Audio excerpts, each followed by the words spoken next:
Bonjour à toutes et à tous, Olivier Terrien, conseiller municipal de Brumath, et alsacien depuis 25 ans, alsacien de cœur. Je suis candidat à l'occasion des prochaines élections législatives sur la circonscription 9, Brumath-Haguenau-Bischwiller, pour le nouveau Front populaire, avec Karine Dimmer, ma suppléante, ici présente. Je suis Karine Dimmer, orthophoniste, je suis conseillère municipale et je suis très heureuse de soutenir la candidature d'Olivier Terrien pour ces élections législatives. Alors je suis membre du Parti Socialiste depuis maintenant 25 ans et je suis très fier de porter les couleurs de ce nouveau Front populaire qui est une alliance de différents partis et mouvements de gauche dont l'objectif est de mettre fin à la casse sociale organisée par Emmanuel Macron et ses soutiens locaux, notamment Vincent Thiébaut, depuis maintenant plusieurs années, et également faire barrage au Rassemblement national qui est aux portes du pouvoir et qui a clairement un programme antidémocratique, antisocial, raciste, discriminatoire, et c'est essentiel justement de s'opposer à ce parti, à ces partis, entre guillemets. Si je peux aller plus loin, le programme que nous portons vise justement à mettre en place une rupture sociale et écologique visant à améliorer les conditions de vie de nos concitoyens très rapidement dans différents domaines, en particulier le domaine social, en mettant en place certaines mesures dès les premiers 15 jours qui suivront notre victoire, et j'en suis sûr, à savoir notamment l'augmentation du SMIC, qui passera à 1 600 € net, un blocage des prix notamment de première nécessité, alimentation, mais également énergie, carburant, abroger également la réforme des retraites pour passer progressivement à 62 et ensuite 60, et aussi investir énormément, entre autres, dans les services publics, notamment en matière d'éducation, pour passer à des classes notamment de 19 élèves au collège, mais aussi investir dans les transports publics pour que les citoyens puissent également, dans un esprit visant aussi à respecter l'environnement, pouvoir prendre des transports en commun de qualité. C'est aussi investir dans les logements pour que tout le monde puisse avoir accès à des logements dignes. Également, dans ce cadre-là, lutter et aussi contre les passoires thermiques dont beaucoup de concitoyens sont actuellement victimes. Sur le volet environnemental, je laisse ma collègue Karine en dire un peu plus. Donc, moi, je suis militante au Parti des écologistes, anciennement ELV, et je suis très contente de ce nouveau Front populaire qui permet en fait de vraiment lier justice sociale et justice écologique, parce que les deux ne peuvent pas se dissocier. Comme le disait Olivier, il y a de nombreuses mesures qui vont dans le sens de permettre aux personnes les plus modestes d'isoler gratuitement leur logement. Il y a la question des transports, il y a aussi la gratuité des premiers mètres cubes d'eau, et un tarif progressif et différencié en fonction des usages. Par exemple, on ne payera pas le même prix pour remplir sa piscine à débordement et l'eau qui sert à se laver et à boire. Voilà, ce sont des mesures qui allient vraiment les deux, avec bien sûr la neutralité carbone, la visée de la neutralité carbone en 2050. Je ne vous rappelle pas tous les enjeux liés au réchauffement climatique et aux dangers pour la planète. Voilà. Donc le programme du nouveau Front populaire, c'est 150 actions qui ont été proposées et qui seront mises en place dans les prochaines années dès que le Front populaire arrivera aux affaires. Alors je reviens sur le volet éducation. Il y a, j'ai cité ces classes à 19 élèves, mais il y a aussi pour projet de mettre en place la gratuité des cantines scolaires, également des fournitures scolaires, de mettre en place pour les étudiants un repas à 1 €, mais également mettre en place une autonomie pour les étudiants de 18 à 25 ans. Sur le volet droits des femmes, il y a aussi un objectif très clair qui est de justement lutter contre les violences sexistes à travers une loi qui sera votée très rapidement. C'est aussi mettre en place des mesures d'égalité salariale dans les entreprises et les administrations publiques. Et vous avez également des volets notamment européens qui visent à notamment lutter contre certains traités qui mettent en péril le revenu de nos agriculteurs. Je pensais notamment au traité CETA et Mercosur, également, encore une fois, d'autres éléments très très importants qui, je le rappelais tout à l'heure, permettront de rapidement améliorer la vie de nos concitoyens. Donc, il est essentiel que chacun s'exprime. 30 juin, 7 juillet, il y a 3 possibilités de nouveau. Voter pour le Rassemblement national, et je le répète, son programme antisocial. Le RN a voté lors des dernières votes au Parlement contre, entre autres, l'augmentation du SMIC, mais pas seulement. Et deuxième choix, revoter pour Vincent Thiébaut, qui est dans la majorité depuis 7 ans, même s'il est désormais membre d'Horizon, cette majorité dont il a fait partie est responsable de la casse sociale qui a été organisée dans le pays, ou alors voter pour nous et le nouveau Front populaire, et vraiment voter pour un véritable changement, pour améliorer la vie des gens, pour réparer, pour apaiser, et c'est aussi le slogan de notre campagne, donner un nouvel espoir à notre territoire. Donc on compte sur vous. Bien évidemment, nous restons à votre disposition si vous avez des questions. Donc il y a une vidéo qui vous sera proposée juste après. Alors malheureusement, il y a juste quelques éléments qui seront proposés puisque cette vidéo a été tournée à l'extérieur. Il y a eu des problèmes de son. Mais en tout cas, vous avez quand même l'essentiel.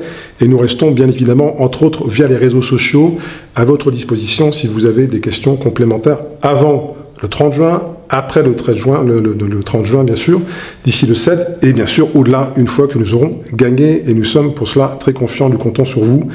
Merci beaucoup. Merci beaucoup. Salut Pissom. Salut Pissom. Je vais vous dire qu'on entend beaucoup parler des fraudes aux prestations sociales, et en 2022, elles se sont chiffrées à peu près à 350 millions. Un autre truc dont on entend moins parler, c'est la fraude fiscale qui, elle, la même année, c'était 14 milliards. Quand on dit comme ça parle sans parler, parce que les grands chiffres, ça ne parle pas. Alors pour donner un ordre de grandeur, 1 million de secondes, c'est 11 jours. 1 milliard de secondes, c'est 30 ans. Alors quand on ramène 300 millions à 14 milliards, mais on voit peut-être où serait l'effort à faire pour aller récupérer de l'argent qui manque pour le fonctionnement de l'État. C'est ça. Surtout comment faire pour lutter contre ça, quoi. Les fraudes sociales, on fait quoi mettre des fonctionnaires qui assurent un suivi, qui fait ça à l'époque, c'est ça, justement. Ouais. Pouvoir contrôler, ça fait partie, c'est de l'argent public, c'est normal. Hein. Ouais, c'est comme les évadés fiscaux, je veux dire. Quand on dit aux je vous dis dans les yeux, je n'ai pas de compte caché, c'est. Voilà, c'était tout ce que je voulais apporter au. Ah non, mais c'est intéressant. Puis on a le jeune homme là, si vous voulez poser des questions, vas-y, rapproche ça. Moi, je suis étudiant et depuis que Macron est élu, les étudiants sont importants, mais c'est toujours un peu le parent pauvre. Tout le monde s'en fout des étudiants. Super, les repas à 1 euro, c'est génial. Donc je sais que le mouvement Front Populaire va supprimer Parcoursup, très bien. Et quoi d'autre?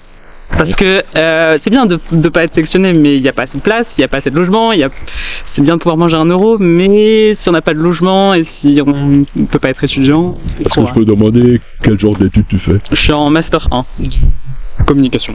Ah ouais, vraiment, Moi j'ai eu de la chance parce que j'ai des parents qui peuvent m'aider, mais je sais que j'ai plein d'amis qui galèrent tous les mois, qui vont faire des crédits pour étudier, et ça m'énerve quoi, de se dire que... Il a fait ça pendant 4 ans, 5. C'est pas possible, donc qu'est-ce que le Front Populaire va faire? C'est une bonne question, moi je trouve. Donc là, on parle des études universitaires ou on parle du premier degré également, globalement. Alors, premier degré, déjà, c'est clair, c'est limiter le nombre d'enfants par classe. Je vais revenir sur l'université où j'enseigne. Mais limiter le nombre d'enfants par classe, moi, j'assiste régulièrement à des conseils de classe, des classes de 28, 30, 32, ce n'est pas possible, à la fois pour les enseignants, bien sûr, et surtout pour les enfants. Il faut revenir à un nombre d'élèves qui soit inférieur à 20, et en l'occurrence, le nouveau Front Populaire propose 19. Ça, c'est vraiment essentiel pour que justement chaque enfant puisse être accompagné. C'est le rôle de la République, là, et c'est là-dessus justement qu'on veut rapidement investir. Augmenter également le salaire des fonctionnaires en augmentant le point d'indice, donc les enseignants également. Pour nous, c'est un point essentiel pour justement remotiver les jeunes notamment à s'engager sur des carrières d'enseignants. À l'échelle universitaire, là aussi réinvestir. Alors je reviens encore sur le repas à 1 euro, mais ça nous paraît essentiel, comme on dit, bien dans son corps, bien dans sa tête. Si effectivement les étudiants ont des difficultés au quotidien pour se nourrir, ce ne sera pas forcément là non plus l'idéal pour ensuite pouvoir bien travailler, parce que être effectivement étudiant, c'est exigeant. Donc c'est déjà pour nous un point essentiel.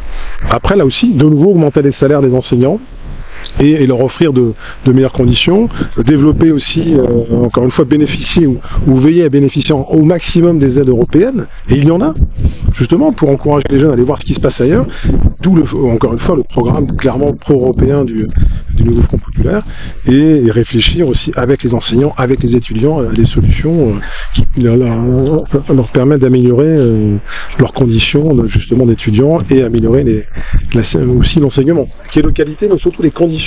Oui, ouais. Effectivement, c'est vrai que... Non, mais ouais. Alors, justement, dis-moi, il y a le petit jeune homme qui a posé la question, justement, des repas à 1 euro.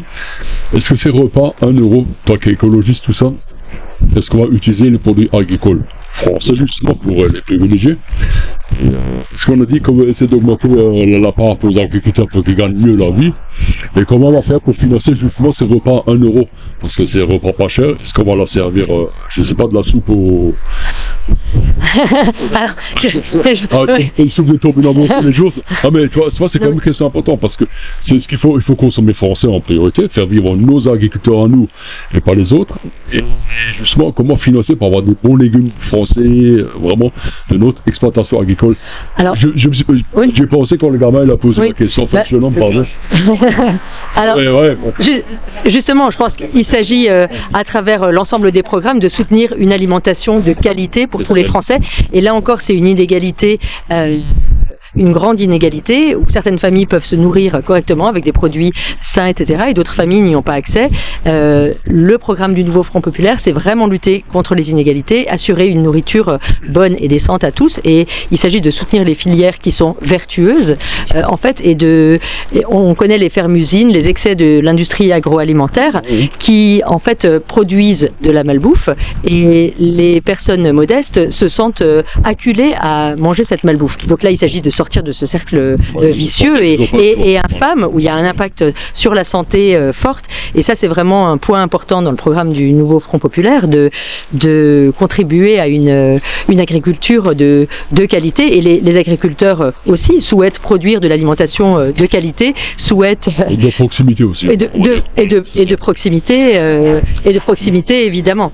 Voilà, c'est une question, ça m'est venu quand il a parlé. Quoi. Alors si je peux ajouter par rapport à ça, c'est bien évidemment veiller aussi à valoriser les produits locaux, les circuits courts, puis aussi veiller aussi à ce que les produits qui viennent sur le marché européen de d'autres pays soient réellement produits dans des conditions qui respectent les règles européennes. Et ça c'est un point essentiel, des règles que les producteurs français doivent respecter. Oui, parce que souvent il y a marqué Made in France, mais quand il dit bien l'étiquette, il y a marqué emballé en France. Ouais. Mais pas produit chez nous. Alors que c'est une grosse arnaque ça. Hein. On est d'accord. Alors que d'autres produits viennent de l'étranger, c'est à l'essence même de la construction, les Européens exportent ailleurs. Par contre, ce qui est important, c'est que les conditions soient respectées en termes de qualité, et de suivi, et de sécurité alimentaire et autres. Et ça, c'est pour nous un point essentiel. Et ce que j'ai peut-être pas précisé par rapport au repas à 1 euro, il ne s'agit pas que le repas coûte 1 euro, c'est évidemment un repas, subventionné, et le reste à charge est de 1 euro, mais on ne peut pas produire un repas de qualité à 1 euro. Donc il n'y aura pas que de la soupe. À l'époque, c'était la soupe. On parle bien à 1 euro pour l'étudiant. Pour l'étudiant, voilà. On va dire le reste à charge. Et donc c'est automatiquement augmenter le pouvoir d'achat des étudiants aussi. Excellent. En baissant le coût des repas. Je pense qu'on a fait le 1 là, et puis. Alors, merci beaucoup.